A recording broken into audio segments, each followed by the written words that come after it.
সবাই চাপ দিচ্ছে, কেউ বলে ভাই শেষ করেন, কেউ বলে চাচা শেষ করেন।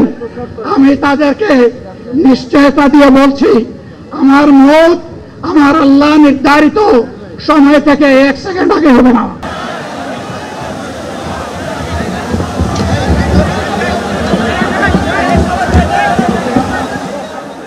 আপনারা অবস্থান করুন যার যে জায়গায়। আপনাদের আমি আল্লাহ তাআলার শুকরিয়া আদায় করি,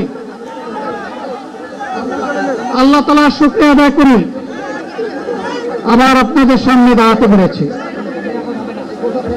আমি বলেছিলাম দুর্নীতিমুক্ত বাংলাদেশ ইনশাআল্লাহ সবাইকে নিয়ে আমরা গড়ব।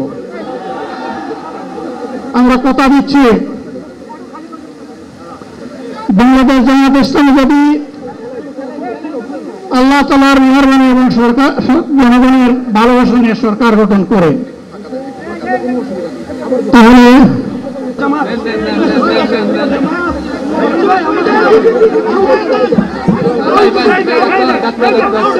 আমি কোন অভিজাত শ্রেণীর হয়ে এখানে কথা বলতে আসিনি।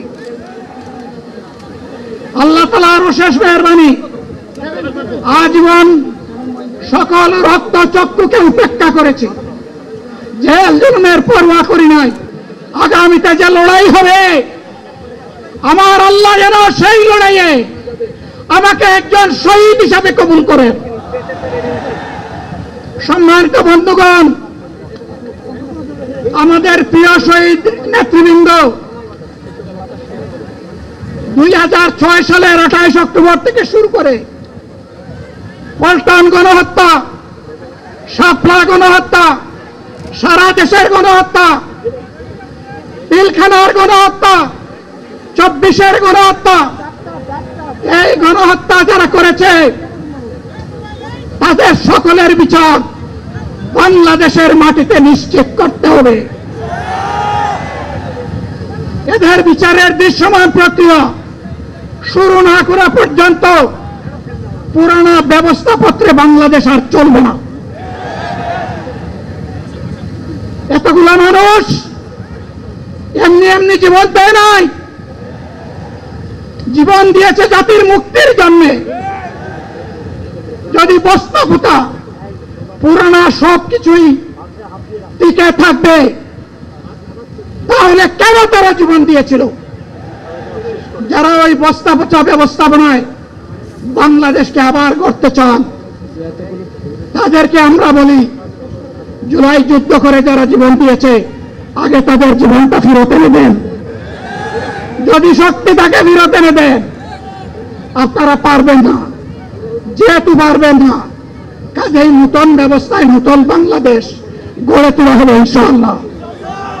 শিশু, কিশোর, যুবক, মা, বোন, শ্রমিক, ছাত্র জনতা, ব্যবসায়ী, সবাইকে যেই দেশ, যেই সংবিধান, যেই রাষ্ট্র নিরাপত্তা দিতে পারবে, সেই নতুন বাংলাদেশ আমরা গড়ে তুলতে চাই। ভাইয়েরা, আমাকে সবাই চাপ দিচ্ছে, কেউ বলে ভাই শেষ করেন, কেউ বলে চাচা শেষ করেন।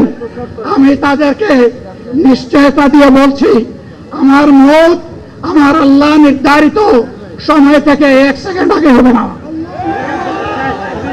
এবং হায়াত যা দিয়েছেন তার 1 সেকেন্ড আগেও আমি যাব না।